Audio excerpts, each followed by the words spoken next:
This is a Neve 2252 vintage compressor manufactured for Wessex Studios in 1969 and serviced by Blake Devitt in 2023.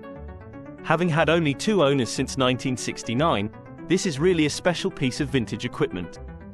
Wessex ordered 2 Neve consoles for their studios in Highbury, London.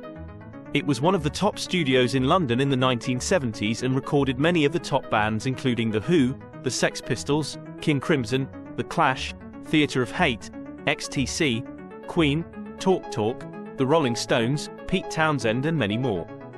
Each of the 2 Neve consoles had 3 Neve compressors built into them. Bass player Leo Lyons was working for Chrysalis Records, the owners at the time, and he managed Wessex Studios for them. Under Leo's management they replaced the Neve consoles with Kodak G-series consoles and sold them. Leo bought one for his home studio and then in 1981 he wanted to buy a Trident A range mixer from Chipping Norton Studios and commissioned us to sell the Neve console for him, which we did. We sold it to Californian-based audio dealer Dan Alexander. However, Leo kept back one of the compressors. Now 42 years later, Leo has asked us to sell this wonderful old compressor for him.